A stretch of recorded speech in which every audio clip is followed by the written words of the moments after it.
रमाई एकादशी। हाँ, बोलो गैस माता की जय। कृष्ण भगवान की जय। धर्मराज युधिष्ठिर बोले, हाँ हे भगवान, अब आप मुझे कार्तिक मास के कृष्ण पक्ष की एकादशी की कथा सुनाइए। हाँ। इस एकादशी का क्या नाम है तथा इससे कौन सा फल मिलता है। हाँ। श्री कृष्ण भगवान बोले कि हे राज राजेश्वर, कार्तिक मास की कृष्ण पक्ष की एकादशी का नाम रमा है। हाँ। इसके व्रत से समस्त पाप नष्ट हो जाते हैं। हाँ। इसकी कथा इस प्रकार है। हाँ। प्राचीन काल में मुचुकुंद नाम का एक राजा राज्य करता था। हाँ। उसके इंद्र, वरुण, कुबेर, विभीषण आदि मित्र थे। हाँ। वह सत्यवादी तथा विष्णु भक्त था। उसके एक उत्तम चंद्रभागा नाम की लड़की उत्पन्न हुई। उसने उस लड़की का विवाह राजा चंद्रसेन के पुत्र शोभन के साथ किया। एक समय जबकि वह अपनी ससुराल में थी, एक एकादशी पड़ी। चंद्रभागा सोचने लगी कि अब एकादशी समीप आ गई है, परंतु मेरे पति अत्यंत कमजोर हैं, इसलिए वह यह व्रत नहीं कर सकते। परंतु मेरे पिताजी की आज्ञा कठिन है। जब दसवीं आई तब राज्य में ढिंढोरा पीटा। उसको सुनकर शोभन अपनी पत्नी के समीप गया और उससे पूछा कि हे प्रिय, तुम मुझे कुछ उपाय बताओ, क्योंकि यदि मैं व्रत करूंगा तो अवश्य ही मर जाऊंगा। इस पर चंद्रभागा बोली, हे प्राणनाथ, मेरे पिता के राज्य में एकादशी के दिन कोई भी भोजन नहीं करता। यहाँ तक कि हाथी, घोड़ा, ऊंट आदि भी तृण, अन्न, जल आदि ग्रहण नहीं करते। फिर यहाँ मनुष्य कैसे भोजन कर सकते हैं। यदि आप भोजन करना चाहते हैं तो यहाँ से किसी दूसरे स्थान को चले जाइए, क्योंकि यदि आप इसी स्थान पर रहोगे तो आपको व्रत अवश्य ही करना पड़ेगा। इस पर शोभन बोला कि हे प्रिय, आपका कहना बिल्कुल उत्तम है। मैं अवश्य ही व्रत करूंगा। मेरे भाग्य में जो लिखा है वही होगा। ऐसा विचार कर उसने एकादशी का व्रत किया और अब सूर्य भगवान भी अस्त हो गए और जागरण के लिए रात्रि हुई। वह शोभन को दुख देने वाली थी। दूसरे दिन प्रातः होने से पहले शोभन इस संसार से चल बसा। राजा ने उसके मृतक शरीर का दहन करा दिया। चंद्रभागा अपने पति की आज्ञा अनुसार अग्नि में दहन न हुई, परंतु पिता के घर रहना उत्तम समझा।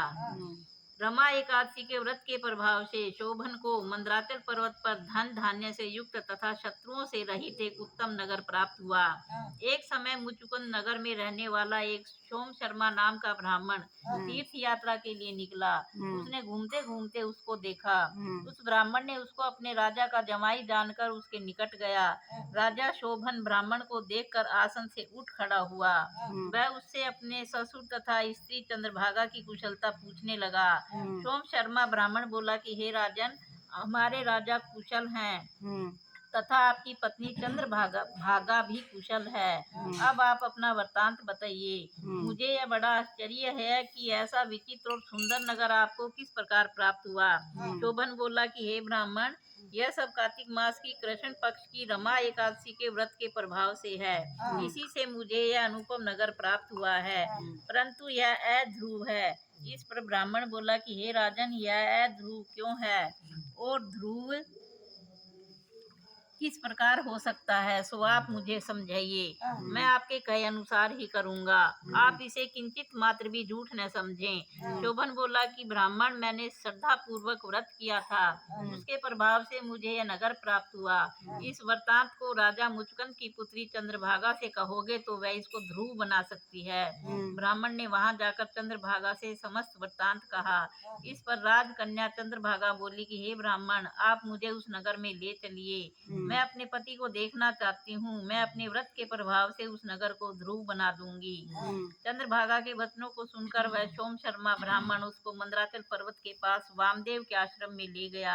वामदेव ने उसकी कथा को सुनकर चंद्रभागा का मंत्रों से अभिषेक किया।